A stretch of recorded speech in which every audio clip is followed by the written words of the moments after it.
എല്ലാവർക്കും നമസ്കാരം. റീസ്റ്റാർട്ട് PSCയുടെ മറ്റൊരു ക്ലാസ്സിലേക്ക് സ്വാഗതം. ഇന്നത്തെ ഈ ക്ലാസ്സിൽ നമ്മൾ സിവിൽ എക്സൈസ് ഓഫീസർ പരീക്ഷയുടെ സിലബസാണ് ഡിസ്കസ് ചെയ്യുന്നത്. അപ്പോൾ സിവിൽ എക്സൈസ് ഓഫീസറുടെ കൺഫർമേഷൻ വന്നിട്ടുണ്ട്. പരീക്ഷയ്ക്ക് കൊടുത്തവരെല്ലാവരും കൺഫർമേഷൻ കൊടുത്തിട്ടുണ്ടാവുമെന്ന് വിചാരിക്കുന്നു.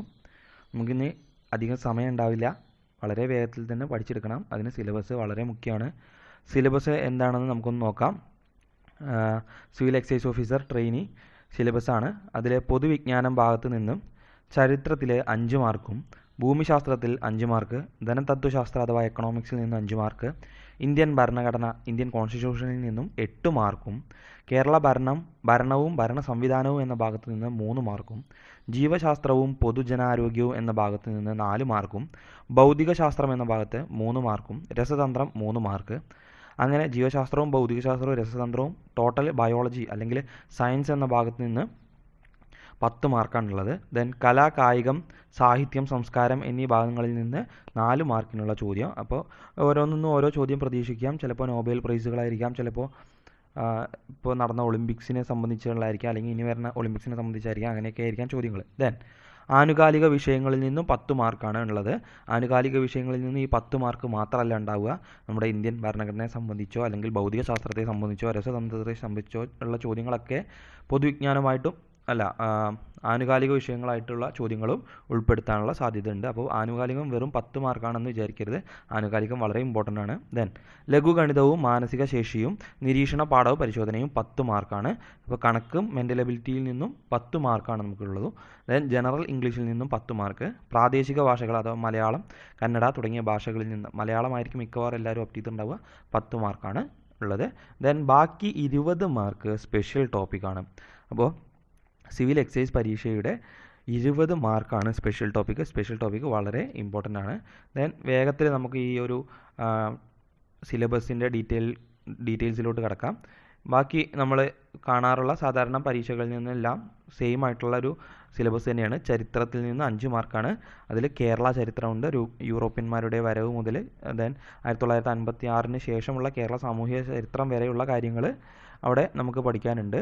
ദെൻ ഇന്ത്യ ചരിത്രത്തിലെ രാഷ്ട്രീയ ചരിത്രം, ഇന്ത്യയുടെ രാഷ്ട്രീയ ചരിത്രം, ബ്രിട്ടീഷ് ആധിപത്യം, ഒന്നാം സ്വാതന്ത്ര്യ സമരം മുതലങ്ങട് ഇന്ത്യയുടെ ശാസ്ത്ര വിദ്യാഭ്യാസ സാങ്കേതിക മേഖലയിലെ പുരോഗതിയും വിദേശ നയങ്ങളും ഉൾപ്പെടെ ഉള്ള കാര്യങ്ങൾ ഉൾപ്പെടും. ദെൻ ലോക ചരിത്രത്തിലെ ഇംഗ്ലണ്ടിലെ മഹത്തായ വിപ്ലവം, അമേരിക്കൻ സ്വാതന്ത്ര്യ സമരം, ഫ്രഞ്ച് വിപ്ലവം, റഷ്യൻ വിപ്ലവം, ചൈനീസ് വിപ്ലവം, രണ്ടാം ലോക മഹായുദ്ധാനന്തര രാഷ്ട്രീയ ചരിത്രം, ഐക്യരാഷ്ട്ര സംഘടന, മറ്റ് അന്താരാഷ്ട്ര സംഘടനകൾ, ഇത്രയും കാര്യങ്ങളാണ് ലോക ചരിത്രത്തിൽ വരുന്നത്. ദെൻ ഭൂമിശാസ്ത്രം നമ്മൾ മറ്റ് സിലബസുകളൊക്കെ ഡിസ്കസ് ചെയ്തിട്ടുള്ള സെയിം സിലബസാണ്. 5 മാർക്കാണ്. ഭൂമിശാസ്ത്രത്തിൻ്റെ അടിസ്ഥാന തത്വങ്ങളാണ് ഭൂമിയുടെ ഘടന, അന്തരീക്ഷം, പാറകൾ, ഭൗമോപരിതലം എക്സെട്ര. ദെൻ ഇന്ത്യൻ ഭൂപ്രകൃതി, ഇന്ത്യയുടെ സംസ്ഥാനങ്ങളും സവിശേഷതകളും, പർവ്വത മേഖലകൾ, ഉത്തരപർവ്വത മേഖല, അങ്ങനെ തുടങ്ങിയ കാര്യങ്ങൾ, നദികൾ, ധാതുക്കളും വ്യവസായങ്ങളും, റോഡ്, ജലം, അങ്ങനത്തെ തുടങ്ങിയ കാര്യങ്ങളൊക്കെ ഭൂമിശാസ്ത്രത്തിൽ ഉൾപ്പെടും. ദെൻ കേരളത്തിലും ഭൂപ്രകൃതി, ജില്ലകൾ, സവിശേഷതകൾ, നദികൾ, കാലാവസ്ഥ, സ്വാഭാവിക സസ്യപ്രകൃതി തുടങ്ങിയ വിഭവങ്ങളൊക്കെ അതിൽ ഉൾപ്പെടുന്നുണ്ട്. ധനതത്വശാസ്ത്രത്തിന് 5 മാർക്കാണ് നമുക്കുള്ളത്. വളരെ ഇമ്പോർട്ടൻ്റ് ആയിട്ടുള്ളൊരു 5 മാർക്ക്. നമുക്ക് വളരെ കുറച്ച് ടോപ്പിക്കേ ഉള്ളൂ ധനതത്വശാസ്ത്രത്തിൽ അഥവാ ഇക്കണോമിക്സിൽ. നമ്മൾ KASൻ്റെ ഒക്കെ സിലബസ് നോക്കിയപ്പോൾ നമുക്ക് എക്കണോമിക്സിൻ്റെ ഒരു സിലബസ് ഒരു പേജ് മുഴുവനുള്ള സിലബസാണ്. എന്നാൽ നമുക്ക് ഇവിടെ പഠിക്കേണ്ടത് ഒരു 4 വരി സിലബസ് മാത്രമേ ഉള്ളൂ. കുറച്ച് കാര്യങ്ങൾ നമുക്ക് അവിടെ പഠിക്കാനുണ്ടെങ്കിൽ പോലും അവിടെ നമുക്ക് 5 മാർക്ക് സ്കോർ ചെയ്യാൻ പറ്റും. ഇന്ത്യയുടെ സാമ്പത്തിക രംഗം, പഞ്ചവത്സര പദ്ധതികൾ, പ്ലാനിംഗ് കമ്മീഷൻ, നീതി ആയോഗ്, നവസാമ്പത്തിക പരിഷ്കാരങ്ങൾ, ധനകാര്യ സ്ഥാപനങ്ങൾ, കാർഷിക വിളകൾ, ധാതുക്കൾ, ഹരിത വിപ്ലവം, ഇത്രയാണ് ടോപ്പിക്കിൽ വരുന്നത്. ബഡ്ജറ്റ് തുടങ്ങിയ കാര്യങ്ങൾ, അതുപോലെ എക്കണോമിക്കൽ സർവേ തുടങ്ങിയ കാര്യങ്ങളും ഈ ഭാഗത്ത് നിന്ന് തന്നെയാണ് ചോദ്യങ്ങൾ വരിക. അപ്പോൾ അത് ഈ ഭാഗത്ത് ഉൾപ്പെടുത്താം, അല്ലെങ്കിൽ നമുക്ക് കറണ്ട് അഫെയറിൻ്റെ ഭാഗത്തും ബഡ്ജറ്റിൽ നിന്നുള്ള ചോദ്യങ്ങളൊക്കെ ഉൾപ്പെടുത്താം. അങ്ങനെ തന്നെ തത്വശാസ്ത്രത്തിൽ നിന്നൊക്കെ 5 മാർക്ക് എന്ന് മാത്രം വിചാരിച്ച് ഇരിക്കരുത്. ദെൻ ഇന്ത്യൻ ഭരണഘടനയിൽ 8 മാർക്കാണ് നമുക്ക് കിട്ടുക.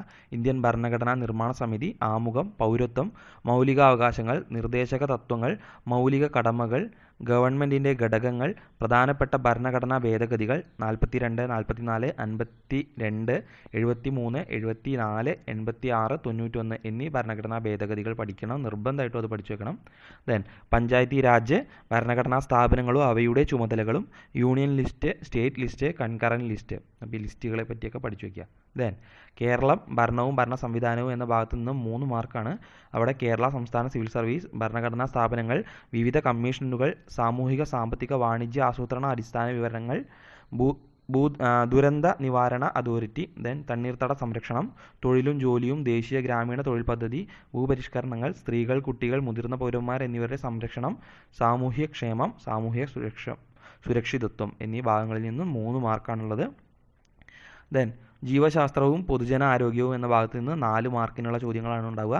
മനുഷ്യ ശരീരത്തെക്കുറിച്ചുള്ള പൊതു അറിവ്, ജീവകങ്ങളും ധാതുക്കളും അവയുടെ അപര്യാപ്തത രോഗങ്ങളും, സാംക്രമിക രോഗങ്ങളും രോഗകാരികളും, കേരളത്തിലെ ആരോഗ്യക്ഷേമ പ്രവർത്തനങ്ങൾ, ജീവിതശൈലീ രോഗങ്ങൾ, അടിസ്ഥാന ആരോഗ്യ വിജ്ഞാനം, പരിസ്ഥിതി പ്രശ്നങ്ങളും എന്നീ ഭാഗങ്ങളിൽ നിന്ന് 4 മാർക്കും. ഭൗതിക ശാസ്ത്രത്തിൽ നിന്ന് അഥവാ ഫിസിക്സിൽ നിന്നും 3 മാർക്കാണുള്ളത്. അവിടെ ഭൗതിക ശാസ്ത്രത്തിൻ്റെ ശാഖകൾ, ദ്രവ്യം, യൂണിറ്റ്, അളവുകളും തോതുകളും, ചലനം, ന്യൂട്ടൻ്റെ ചലന നിയമം ഉപയോഗപ്പെടുത്തുന്ന സന്ദർഭങ്ങൾ, ISROയുടെ ബഹിരാകാശ നേട്ടങ്ങൾ തുടങ്ങിയ ഭാഗമൊക്കെ ചലനത്തിൽ വരും. ദെൻ പ്രകാശം, ലെൻസ്, ദർപ്പണം, R=2F എന്ന ഇക്വേഷൻ എന്ന സമവാക്യം ഉപയോഗപ്പെടുത്തിയുള്ള ഗണിത പ്രശ്നങ്ങൾ ഉണ്ടാവാം. പ്രകാശത്തിൻ്റെ വിവിധ പ്രതിഭാസങ്ങൾ, മഴവില്ല്, വസ്തുക്കളുടെ വിവിധ വർണ്ണങ്ങൾ, electromagnetic spectrum, IR rays, UV rays, X rays, photo electric effect തുടങ്ങിയ കാര്യങ്ങൾ. ദെൻ ശബ്ദത്തിൻ്റെ വിവിധ തരംഗങ്ങൾ, വ്യത്യസ്ത മാധ്യമങ്ങളിൽ പ്രകാശത്തിൻ്റെ വേഗം, അനുരണനം, ആവർത്തന പ്രതിപതനം തുടങ്ങിയ ഭാഗങ്ങൾ. ബലം, വിവിധ തരം ബലങ്ങൾ, ഘർഷണത്തിൻ്റെ ഉപയോഗങ്ങളും ദോഷങ്ങളും, ദ്രാവക മർദ്ദം, പ്ലവക്ഷമ ബലം, ആർക്കിമിഡീസിൻ്റെ തത്വം, പാസ്കൽ നിയമം, സാന്ദ്രത, ആപേക്ഷിക സാന്ദ്രത, അഡ്ഹീഷൻ കൊഹീഷൻ ബലങ്ങൾ, കേശിക ഉയർച്ച, വിസ്കസ് ബലം, പ്രതല ബലം തുടങ്ങിയ ബലങ്ങളെക്കുറിച്ചുള്ള ചോദ്യങ്ങൾ ഉണ്ടാവാം. ഗുരുത്വാകർഷണം, അഭികേന്ദ്ര ബലം, അപകേന്ദ്ര ബലം, ഉപഗ്രഹങ്ങൾ, പാലായന പ്രവേഗം, പിണ്ഡവും ഭാരവും, ജിയുടെ മൂല്യം, ഭൂമിയുടെ വിവിധ സ്ഥലങ്ങളിൽ ജിയുടെ മൂല്യം. ഉദാഹരണത്തിന് നമുക്കറിയാം ഇക്വേറ്ററിൻ്റെ ഭാഗത്ത് ജിയുടെ മൂല്യം കുറവും കമ്പാരിറ്റീവ്ലി നമുക്ക് പോളാർ റീജിയൻസിൽ അത് കൂടുതലും ആവും എന്നുള്ളത്. ദെൻ താപനില, വിവിധ തരം തെർമോമീറ്ററുകൾ, ആർദ്രത, ആപേക്ഷിക ആർദ്രത തുടങ്ങിയ ഭാഗങ്ങൾ. പ്രവൃത്തി, ഊർജം, പവർ, ഗണിത പ്രശ്നങ്ങൾ, ഉത്തോലകങ്ങൾ, വിവിധ തരം ഉത്തോലകങ്ങൾ തുടങ്ങിയ ഭാഗങ്ങളിൽ നിന്നുള്ള ചോദ്യങ്ങളും. ദെൻ രസതന്ത്രത്തിൽ 3 മാർക്കാണ്. അവിടെ ആറ്റം, തന്മാത്ര, ദ്രവ്യത്തിൻ്റെ വിവിധ അവസ്ഥകൾ, രൂപാന്തരത്വം, വാതക നിയമങ്ങൾ, അക്വാറീജിയ തുടങ്ങിയ ഭാഗങ്ങൾ. മൂലകങ്ങൾ, ആവർത്തന പട്ടിക, ലോഹങ്ങളും അലോഹങ്ങളും, രാസഭൗതിക മാറ്റങ്ങൾ, രാസപ്രവർത്തനങ്ങൾ, ലായനികൾ, മിശ്രിതങ്ങൾ, സംയുക്തങ്ങൾ തുടങ്ങിയ ഭാഗങ്ങളും. ദെൻ ലോഹങ്ങൾ, അലോഹങ്ങൾ, ലോഹസങ്കരങ്ങൾ, ആസിഡുകൾ തുടങ്ങിയ ഭാഗങ്ങളിൽ നിന്നുള്ള ചോദ്യങ്ങളും ഉണ്ടാകും. അങ്ങനെ 3 മാർക്കിനുള്ള ചോദ്യങ്ങളാണ് നമുക്ക് രസതന്ത്രത്തിൽ അഥവാ കെമിസ്ട്രിയിൽ കാണാൻ സാധിക്കുക. അപ്പോൾ അത്രയാണ് കെമിസ്ട്രിയിൽ നിന്നുള്ള 3 മാർക്കാണ്. ദെൻ നമ്മൾ പറഞ്ഞു കെമിസ്ട്രിയിൽ 3 മാർക്ക്, ഫിസിക്സിൽ 3 മാർക്ക്, ബയോളജിയിൽ 4 മാർക്ക്. ദെൻ അതിനുശേഷം നമുക്ക് കല, കായികം, സാംസ്കാരികം എന്നീ രംഗങ്ങളിൽ നിന്ന് 4 മാർക്കാണ്. അവിടെ കല, കേരളത്തിലെ പ്രധാന ദൃശ്യ ശ്രാവ്യ കലകൾ, ഇവയുടെ ഉത്ഭവം, വ്യാപനം, പരിശീലനം എന്നിവ കൊണ്ട് പ്രശസ്തമായ സ്ഥാപനങ്ങൾ, സ്ഥലങ്ങൾ, വ്യക്തികൾ, കലാകാരന്മാർ, എഴുത്തുകാർ തുടങ്ങിയ ആൾക്കാരെക്കുറിച്ചുള്ള ഇതൊക്കെ അവിടെ ചോദിക്കാം.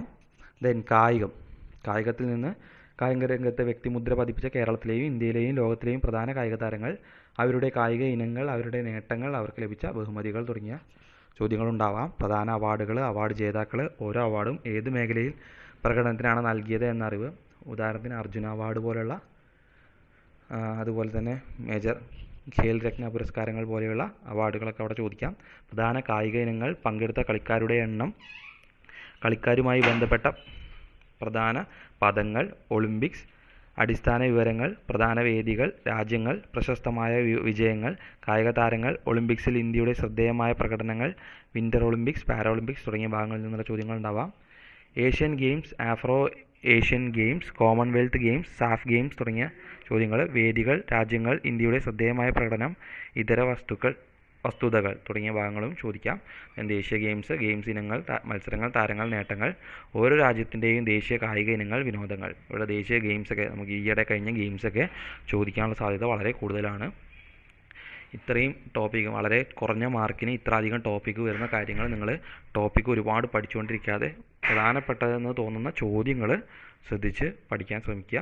ദെൻ സാഹിത്യം തുടങ്ങിയ ഭാഗത്തിൽ നിന്ന് മലയാളത്തിലെ പ്രധാന സാഹിത്യ പ്രസ്ഥാനങ്ങൾ, ആദ്യ കൃതികൾ, ദെൻ കർത്താക്കൾ, ഓരോ പ്രസ്ഥാനത്തിലും പ്രധാന കൃതികൾ, അവയുടെ കർത്താക്കൾ, എഴുത്തുകാർ, തൂലികാനാമങ്ങൾ, അപരനാമങ്ങൾ, കഥാപാത്രങ്ങൾ, കൃതികൾ, പ്രശസ്തമായ വരികൾ, കൃതികൾ, എഴുത്തുകാർ, മലയാള പത്രപ്രവർത്തനത്തിൻ്റെ ആരംഭം, തുടക്കം കുറിച്ചവർ, ദെൻ ആനുകാലികങ്ങൾ, പ്രധാനപ്പെട്ട അവാർഡുകൾ, ബഹുമതികൾ, അവാർഡിനർഹരായ എഴുത്തുകാർ, ജ്ഞാനപീഠം നേടിയ മലയാളികൾ, അനുബന്ധ വസ്തുതകൾ, മലയാള സിനിമയുടെ ഉത്ഭവം, വളർച്ച, നായികക്കല്ലുകൾ, പ്രധാന സംഭാവന നൽകിയവർ, മലയാള സിനിമയും ദേശീയ അവാർഡും. മലയാള സിനിമയിൽ നിന്ന് ദേശീയ അവാർഡ് നേടിയ ആൾക്കാരെയൊക്കെ കുറിച്ച് പ്രത്യേകം പഠിച്ചു വയ്ക്കുക. അതുപോലെ തന്നെ എഴുത്തച്ഛൻ അവാർഡ്, ജ്ഞാനപ്പാന പുരസ്കാരം, അങ്ങനത്തെ പുരസ്കാരങ്ങൾ പ്രധാനമായിട്ട് PSC സ്ഥിരം ചോദിച്ചു വരുന്ന കുറച്ച് പുരസ്കാരങ്ങളുണ്ട്. വള്ളത്തോൾ പുരസ്കാരം, ഓടക്കുഴൽ പുരസ്കാരം തുടങ്ങിയ സാധനങ്ങൾ. അങ്ങനത്തെയൊക്കെ കൃതികളും അവാർഡുകൾ നേടിയ ആൾക്കാരെയും അവരുടെ കൃതികളും ഒക്കെ ഒന്ന് ശ്രദ്ധിച്ചു വയ്ക്കുക. ദെൻ ആനുകാലിക വിഷയങ്ങളിൽ നിന്ന് 10 മാർക്കാണ്. അവിടെ എന്ത് വേണമെങ്കിലും ചോദിക്കാം. നമ്മൾ ഇത്ര നേരം പഠിച്ച ഭാഗത്ത് നിന്ന് അല്ലെങ്കിൽ ടോപ്പിക്കുകളിൽ നിന്നുള്ള ഏത് ആനുകാലിക വിഷയം വന്നാലും ചോദിക്കാൻ പറ്റും. അപ്പോൾ ഒരു 10 മാർക്ക് അതിനുവേണ്ടി മാറ്റി വെച്ചോളാം. ദെൻ ലഘുഗണിതത്തിൽ നിന്നും 5 മാർക്കാണ്. അവിടെ കണക്കാണ് വരുന്നത്. സംഖ്യകളും അടിസ്ഥാന ക്രിയകളും ഭിന്നസംഖ്യകളും ദശാംശ സംഖ്യകളും ശതമാനം, ലാഭവും നഷ്ടവും, സാധാരണ പലിശയും കൂട്ടുപലിശയും, അംശബന്ധവും അനുപാതവും, സമയവും ദൂരവും, സമയവും പ്രവൃത്തിയും, ശരാശരി, കൃത്യംഗങ്ങൾ, ജ്യാമിതീയ രൂപവും, ചുറ്റളവ്, വിസ്തീർണം, വ്യാപ്തം തുടങ്ങിയവ, പ്രോഗ്രഷനുകൾ തുടങ്ങിയ ഭാഗങ്ങളിൽ നിന്നുള്ള ചോദ്യങ്ങൾ 5 മാർക്കാണ്. ദെൻ മാനകശേഷി, നിരീക്ഷണ പാഠവും, ശ്രേണികളും സംഖ്യാശ്രേണികളും, അക്ഷര ശ്രേണികൾ, ഗണിത ചിഹ്നങ്ങൾ ഉപയോഗിച്ചുള്ള പ്രശ്നങ്ങൾ, സ്ഥാനനിർണ്ണയ പരിശോധന, സമാന ബന്ധങ്ങൾ, ഒറ്റയാനെ കണ്ടെത്തുക, സംഖ്യാവലോകന പ്രശ്നങ്ങൾ, കോഡിങ്ങും ഡീകോഡിങ്ങും, കുടുംബബന്ധങ്ങൾ, ദിശാവബോധം, ക്ലോക്കിലെ സമയവും കോണളവും, ക്ലോക്കിലെ സമയവും പ്രതിബിംബവും, കലണ്ടറും തീയതിയും, അങ്ങനെയുള്ള ഭാഗങ്ങളിൽ നിന്ന് 5 മാർക്കാണ് ഉള്ളത്. ദെൻ ജനറൽ ഇംഗ്ലീഷിൽ നിന്ന് ഇംഗ്ലീഷ് ഗ്രാമറിൽ നിന്ന് 5 മാർക്കും, അതുപോലെ തന്നെ വൊക്കാബുലറിയിൽ നിന്ന് 5 മാർക്കുമാണുള്ളത്. അങ്ങനെ മൊത്തം ഇംഗ്ലീഷിൽ നിന്ന് 10 മാർക്കും. ദെൻ പ്രാദേശിക ഭാഷകളിൽ നിന്ന് മലയാള ഭാഷയിൽ നിന്ന് 10 മാർക്കാണ്. അവിടെ പദശുദ്ധി, വാക്യശുദ്ധി, പരിഭാഷ, ഒറ്റപ്പദം, പര്യായം, വിപരീത പദം, ശൈലികൾ, പഴഞ്ചൊല്ലുകൾ, സമാന പദം, ചേർത്തെഴുതുക, സ്ത്രീലിംഗം, പുല്ലിംഗം, വചനം, പിരിച്ചെഴുതുക, ഘടകപദം എന്നീ തുടങ്ങിയ ഭാഗങ്ങളിൽ നിന്നൊക്കെ ചോദ്യങ്ങൾ വരാം. അവിടെ നിന്നൊക്കെ ടോട്ടൽ 10 ചോദ്യം നമുക്ക് കിട്ടും. ദെൻ ഭാഷാ ന്യൂനപക്ഷങ്ങൾക്കായിട്ട് തമിഴോ അല്ലെങ്കിൽ കന്നഡയോ ഉണ്ടാവും. അത്രയാണ് നമ്മുടെ ജനറൽ ആയിട്ടുള്ള ഭാഗം. ദെൻ 20 മാർക്ക് സ്പെഷ്യൽ ടോപ്പിക്കാണ്. ഈ എക്സൈസ് പരീക്ഷയ്ക്ക് വേണ്ടി മാത്രമുള്ള ടോപ്പിക്കുകളാണ്. അത് ഏതൊക്കെയാണെന്ന് നമുക്കൊന്ന് നോക്കാം. ആ 20 മാർക്ക് എങ്ങനെയാണ് നമുക്ക് കിട്ടുന്നത്? അവിടെ മൊഡ്യൂൾ 1 അബ്കാരി ആക്ട് ആണ്. ദ അബ്കാരി ആക്ട് 1 ഓഫ് 1077 1077 അബ്കാരി ആക്ട് ആണ്. അവിടെ 4 മാർക്കിനുള്ള ചോദ്യമാണ് ഈ അബ്കാരി ആക്ടിൽ നിന്ന് നമുക്ക് കിട്ടുക. അതിൻ്റെ jurisdiction, all aspects of liquor, import, export, transit and transport of liquor, authority empowered to sale liquor, what is liquor, classification, type of liquor, definition, technical and legal terms, dry days, section of common crimes 8-1, അതുപോലെ തന്നെ 2, 13, 15 ABC, 5 G, 55 G, then 55 I, 55 H, 55 I, പിന്നെ 56, 58 തുടങ്ങിയ സെക്ഷനുകൾ. Then manufacture, possession and sale of ലിക്വറിനെ കുറിച്ചുള്ള കാര്യങ്ങൾ. Then possession, limits of different liquor, age for possession and conception of liquor. നമുക്ക് കടകളിലൊക്കെ പോകുമ്പോൾ നമുക്ക് കാണാൻ പറ്റും 18 വയസ്സിന് താഴെയുള്ളവർക്ക് ലഹരി പദാർത്ഥങ്ങൾ കൊടുക്കാൻ പാടില്ല എന്നൊക്കെ. അങ്ങനെയുള്ള വിവരങ്ങളൊക്കെ നമുക്ക് അറിഞ്ഞിരിക്കണം. Then what is abkari revenue, then responsibilities of officer and public in abkari cases. അത്രയാണ് നമുക്ക് അബ്കാരി ആക്ടിൽ നിന്നുള്ള 4 മാർക്കിൽ നിന്ന് കിട്ടുക. ദെൻ മൊഡ്യൂൾ 2 വരുന്നത് ദ NDPS ആക്ട് ആണ്. NDPS ആക്ടിൽ നിന്നും 2 മാർക്കാണ് നമുക്ക് കിട്ടുക മൊഡ്യൂൾ 2. അപ്പോൾ need for enactment, jurisdiction, definition, drugs present scenario in India, use and abuse of drugs, 3 types of drugs, natural, semi synthetic and common examples, classification, types of narcotic drugs and psychotropic substances. Then section 20, 21, 22, 50. Then quantity specification of ganja and common drugs means that are usually seized in Kerala and read through days. ഇപ്പോൾ നമുക്കറിയാം ഒരുപാട് കഞ്ചാവ് കേസുകളും മയക്കുമരുന്ന് കേസുകളൊക്കെ ഒരുപാട് ആവുന്നുണ്ട്. അപ്പോൾ റിലവൻ്റ് ആയിട്ടുള്ള പുതിയ ടോപ്പിക്കുകളിൽ നിന്നുള്ള നമുക്ക് പേപ്പറുകളിൽ നിന്നൊക്കെ കിട്ടുന്ന സാധനങ്ങൾ എന്താണ് എന്നുള്ളതൊക്കെ ഈ ആക്ടിൻ്റെ അണ്ടറിലാണ് വരിക. അപ്പോൾ അതൊന്ന് ശ്രദ്ധിച്ചിട്ട് ഈ ആക്ട് പഠിക്കുക. പണിഷ്മെൻറ്റ്, റീഹാബിലിറ്റേഷൻ, അതുപോലെ തന്നെ de addiction provision in the act. ഇത്രയാണ് ദ NDPS ആക്ടിൽ വരുന്നത്, narcotics, drugs and psychotropic substances act. Then distillery and module 3 ആണ് ഡിസ്റ്റിലറി ആൻഡ് വെയർഹൗസ് റൂൾസ് 1968. 3 മാർക്കിൽ നിന്നുള്ള ചോദ്യങ്ങളാണ്. 3 മാർക്കിനുള്ള ചോദ്യങ്ങളാണ് ഇവിടെ നിന്ന് ഉണ്ടാവുക. അവിടെ definition, blending, compounding, reducing, fortification, ENARS, absolute alcohol, gauging, proving, chemical formula of ethyl alcohol, methyl alcohol, denatured spirit, strength of alcohol, units, percentage, then proof relations, molasses, neutral spirit, ENA, rectified spirit, ethyl alcohol, absolute alcohol, distillation, fermentation, attenuation, proof spirit, proof liter, bulk liter, blending, compounding, rectification, bottling, wastage, warehouse, ticket lock, potable and non-potable alcohols, differentiation between ethyl alcohol and methyl alcohol, tragedies due to consumption of poisonous liquor. അത്രയും ഭാഗങ്ങളിൽ നിന്നാണ് ഈ 3 മാർക്കുള്ളത്. Then module 4ൽ നിന്നും foreign liquor rules ആണ്. 3 മാർക്കിനുള്ള ചോദ്യങ്ങളാണ്. വിദേശ മദ്യനയങ്ങളാണ്. Then name of different licenses, FL2, FL3, FL11. 3 ലൈസൻസിനെ കുറിച്ചാണ് അവിടെ പഠിക്കേണ്ടത്. Then strength of liquor sold in state, then strength of beer, wine, lower limit also, then distance rule, IMFL and FMFL, strength of different types of foreign liquor, possession, transport, limits of FL, import, warehousing, transport and export of foreign liquor, then working hours, dry days, mean and need of different types of permits. Then module 5 COTPA ആണ്. Code പാ ആണ് വരുന്നത്. അവിടെ COTPA act ആണ്. 3 മാർക്കിനുള്ള ചോദ്യങ്ങളാണ് അവിടെ. Sections relating to public smoking, banned tobacco products, sales with 90 yards of education institute without warning advertisement. അത്രയും ഭാഗങ്ങളാണ് നിന്ന് 3 മാർക്കാണ് ഉണ്ടാവുക. അപ്പോൾ ആ 3 മാർക്ക് കിട്ടാൻ കുറച്ച് എളുപ്പമുണ്ടാകും. കാരണം ടോപ്പിക്ക് സിലബസ് വളരെ കുറവാണ്. നമുക്ക് സിലബസിന് ബേസ് ചെയ്തിട്ടുള്ള ക്ലാസ്സുകൾ വരുന്ന ദിവസങ്ങളിൽ അപ്ലോഡ് ചെയ്യാം. അപ്പോൾ നമുക്ക് ഈ സിലബസിൽ നിന്ന് വളരെ ചെറിയ വീഡിയോകളായിട്ട് നമുക്ക് അപ്ലോഡ് ചെയ്യാം. ഓരോ മൊഡ്യൂളായിട്ട് നമുക്ക് പഠിച്ചു പോകാം. ദെൻ മൊഡ്യൂൾ 6ൽ നിന്നും